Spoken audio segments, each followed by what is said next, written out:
Fellow Nigerians, today marks the 65th anniversary of our great nation's independence. As we reflect on the significance of this day and our journey of nationhood since October 1960, when our founding fathers accepted the instrument of self-government from colonial rule.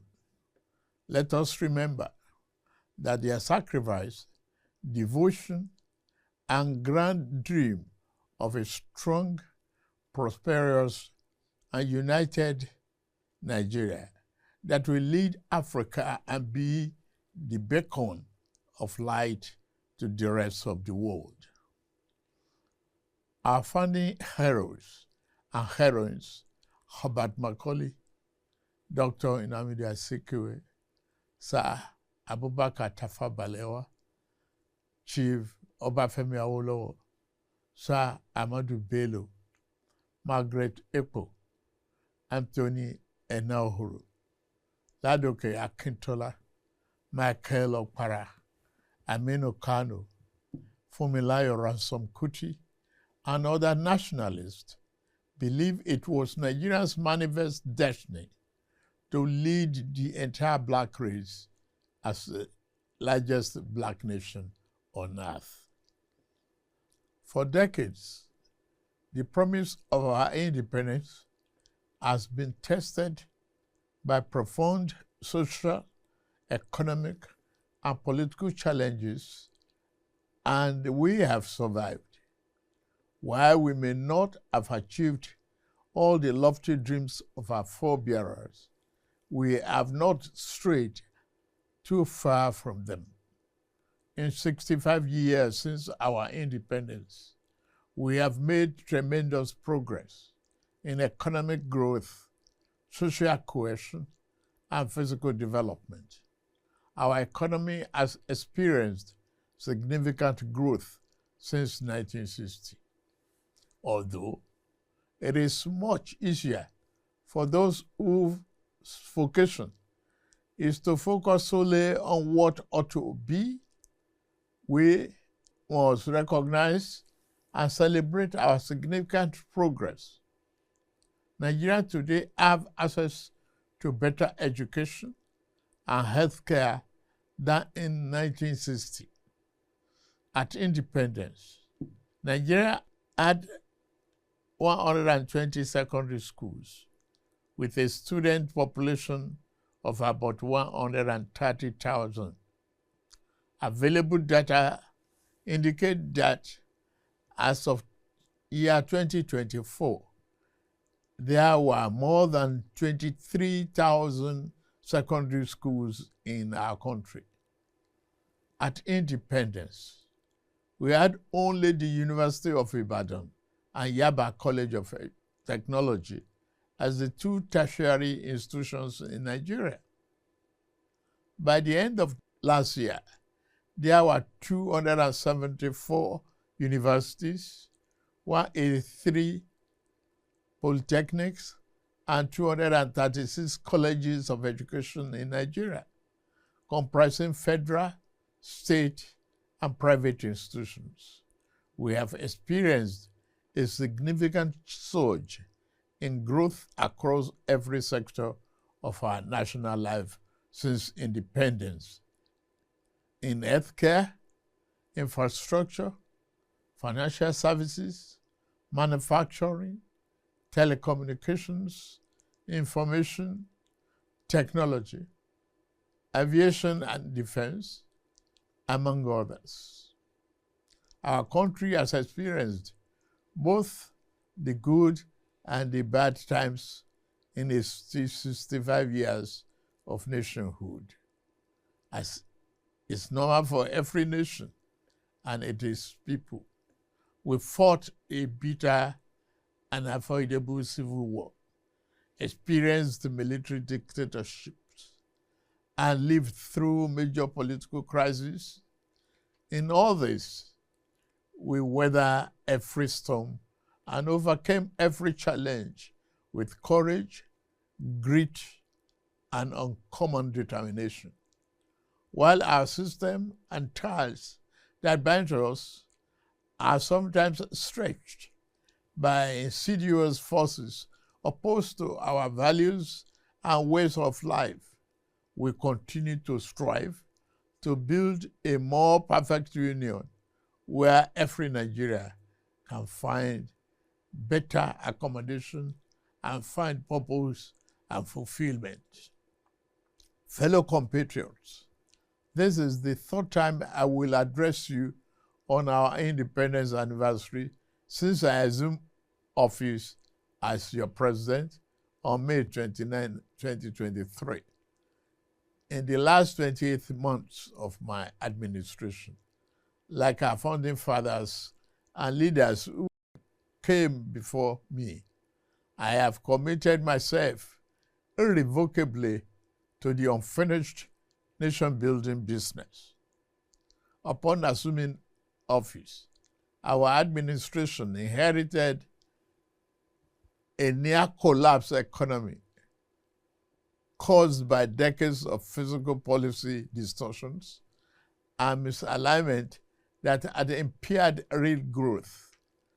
As a new administration, we face a simple choice: continue business as usual and watch our nation drift, or embark on a courageous fundamental reform path.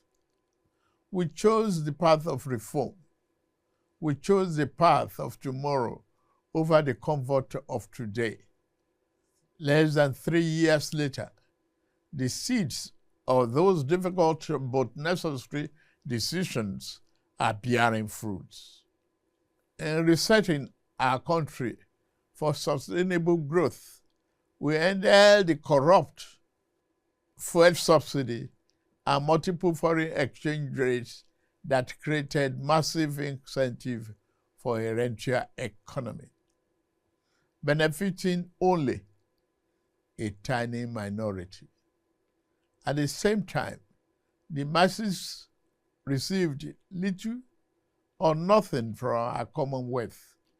Our administration has redirected the economy towards a more inclusive path, channeling money to fund education, healthcare, national security, agriculture, and political economic infrastructure, such as roads, power, broadband, and social investment programs.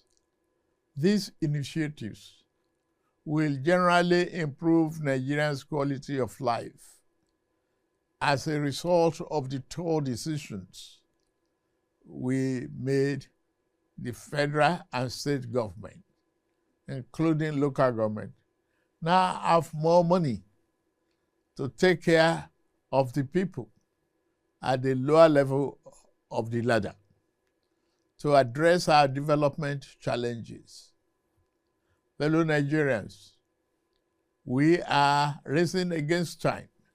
We must build the road we need, repair the ones that have become descriptive, and construct the schools our children will attend and the hospitals that will care for our people. We have to plan for the generations that will come after us. We do not have enough electricity to power our industries and homes today, or the resources to repair our deteriorating roads, building seaports, railroads, and international airports comparable to the best in the world, because we failed to make the necessary investment decades ago. Our administration is setting things right now. I'm pleased to report that we have finally turned the corner. The worst is over, I say. Yesterday's pains are giving way to relief. I salute your endurance, support, and understanding. I will continue to work for you and justify the confidence you repose in me to steer the ship of our nation to a safer harbor. Under our leadership, our economy is recovering fast, and the reforms we started over 2 years ago are delivering tangible results. The second quarter 2025 gross domestic product grew by 4.23%. That's Nigeria's fastest pace in 4 years and outpaced the 3.4% projected by the International Monetary Fund. Inflation declined to 20.12% in August 2025, the lowest level in 3 years. The administration is working diligently to boost agricultural production and ensure food security to reducing food costs.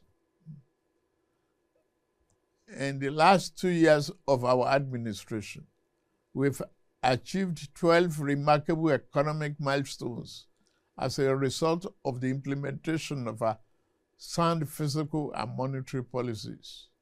We have attained a record-breaking increase in non-oil revenue, achieving 2025 target by August with over 20 trillion naira. In September 2025 alone, we raised 3.65 trillion. That is 411% higher than the amount raised in May year 2023. We have restored physical health. Our debt service to revenue ratio has been significantly reduced from 97% to below 50%. We have paid down the infamous ways and means advances that threaten our economic stability and triggered inflation. Following the removal of the corrupt petroleum subsidy, we have freed up trillions of naira for targeted investment in the real economy and social programs for the most vulnerable, as well as all tiers of government. We have a stronger foreign reserve position today than 3 years ago. Our external reserves increased to 42.03 billion this September, the highest since 2019. Our tax to GDP ratio has risen to 13.5% from less than 10%. The ratio is expected to increase further when new tax law takes effect in January. The tax law is not about increasing the burden on existing taxpayers, but about expanding the base to build the Nigeria we deserve and providing tax relief to low-income earners. We are now a net exporter. Nigeria has recorded a trade surplus for 5 consecutive quarters. We are now selling more to the world than we are buying, a fundamental shift that strengthens our currency and creates jobs at home. Nigeria's trade surplus increased by 44.3% in the second quarter of year 2025 to 7.46 trillion. That is $4.74 billion, the largest in about 3 years. Goods manufactured in Nigeria and exported jumped by 173%. Non-oil export as a component of our export trade now represents 48% compared to oil exports, which account for 52%. This signals that we are diversifying our economy and foreign exchange sources outside oil and gas. Our oil production rebounded to 1.68 million barrels per day from barely 1 million in May 2023. The increase occurred due to improved security, new investments, and better stakeholder management in Niger Delta. Furthermore, the country has made notable advances by refining PMS domestically for the first time in 4 decades. It has also established itself as the continent's leading exporter of aviation fuel. The Naira has stabilized from the turbulence and volatility witnessed in 2023 and 2024. The gap between the official rate and the unofficial market has reduced substantially following FX reforms and fresh capital and remittance inflows. The multiple exchange rates, which fostered corruption and arbitrage, are now part of history. Additionally, our currency rate against the dollar is no longer determined by the fluctuation in crude oil prices. Under the Social Investment Program, to support poor households and vulnerable Nigerians, 330 billion has been disbursed to 8 million households, many of whom have received either 1 or 2 out of 3 tranches of the 25,000 naira each. Coal mining recovered dramatically from a 22% decline in Q1 to 57.5% growth in second quarter of 2025, becoming one of the Nigerians' fastest growing sectors. The solid mineral sector is now pivotal in our economy, encouraging value-added production of minerals extracted from our soil. The administration is expanding transport infrastructure across the country, covering rail, road, airports, seaports. Rail and water transport grew by over 40% and 27% respectively. The 284-kilometer Kano-Katsina-Maradi standard gauge rail project and the Kaduna-Kano rail line are nearing completion. Work is progressing well on legacy Lagos-Calabar Coastal Highway and Sokoto-Badagry Highway. The Federal Executive Council recently approved $3 billion to complete the Eastern Railway project. The world is taking notice of our efforts. Sovereign credit rating agencies have upgraded our outlook for Nigeria, recognizing our improved economic fundamentals. Our stock market is experiencing an unprecedented boom, rising from all-share index of 55,000 points in May 2003 to 142,000 points as of September 26, 2025. At its last MPC meeting, the central bank slashed interest rate for the first time in 5 years, expressing confidence in our country's macroeconomic stability.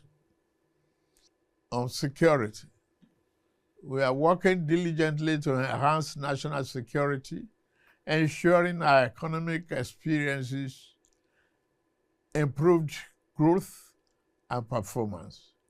The officers and men of our armed forces and other security agencies are working tirelessly and making significant sacrifices to keep us safe. They are winning the war against terrorism, banditry, and other violent crimes. We see their victories in their blood and sweat to stamp out Boko Haram terror in the northeast, IPOB ESN terror in southeast, and banditry and kidnapping. We must continue to celebrate their gallantry and salute their courage on behalf of a grateful nation. Peace has returned to 100 of our liberated communities in the northwest and northeast, and thousands of our people have returned safely to their homes. I have a message for you, you young people. You are the future and the greatest asset of this blessed country. You must continue to dream big, innovate, and conquer more territories in your various fields of science, technology, sport, and art and creative sector. Our administration, through policies and funding, will continue to give you wings to fly sky high. We created NEL Fund to support students with loans for their educational pursuits.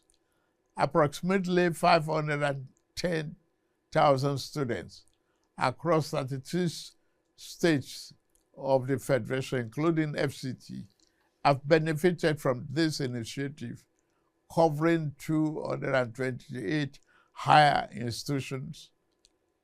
As of September 10, the total loan disbursed was 99.5 billion, while the upkeep allowance stood as 44.7 billion.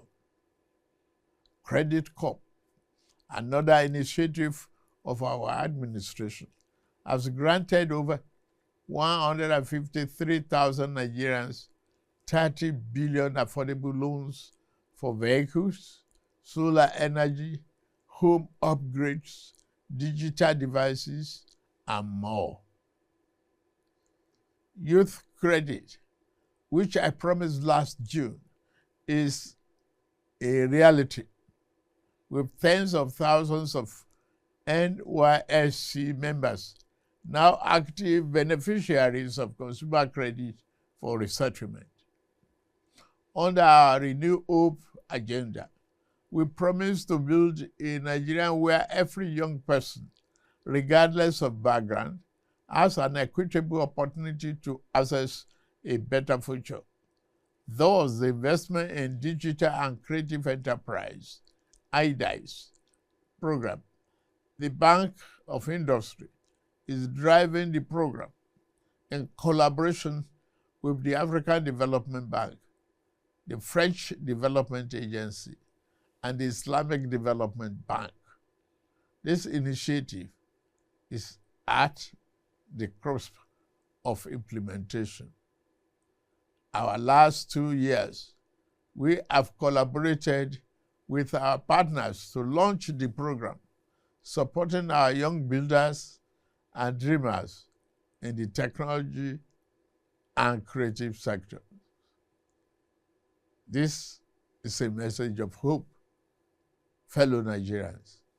I've always candidly acknowledged that this reform have come with some temporary pains. The biting effects of inflation and the rising cost of living remains a significant concern to our government. However, the alternative of allowing our country to descend into economic chaos or bankruptcy was not an option. Our macroeconomic progress has proven that our sacrifices have not been in vain. Together, We are laying a new foundation cast in concrete, not on quicksand. The accurate measure of our success will not be limited to economic statistics alone, but rather in the food on our family tables, the quality of education our children receive, the electricity in our homes, and the security in our communities. Let me assure you of administration's determination to ensure that the resources we have saved and the stability we have built are channeled into these critical areas. Today, the governors at the state level and the local government's autonomy are yielding more development right in our face. Therefore, on this 65th anniversary of our independence, my message is hope and a call to action. The federal government will continue to do its part to fix the plumbing in our economy. Now, we must all turn on the taps of productivity, innovation, and enterprise, just like the Ministry of Interior has done with our travel passports, by quickening the processing. In this regard, I urge the subnational entities to join us in nation building. Let us be a nation of producers, not just consumers. Let us farm our land and build factories to process our produce. Let us patronize made in Nigeria. I say Nigeria first. All the goods, let us pay our taxes as well. Finally, let all hands be on deck. Let us believe once more in the boundless potential of our great nation. With Almighty God on our side, I can assure you that the dawn of a new, prosperous, self-reliant is here in Nigeria. Happy 65th Independence Anniversary. And may God continue to bless the Federal Republic of Nigeria. Amen.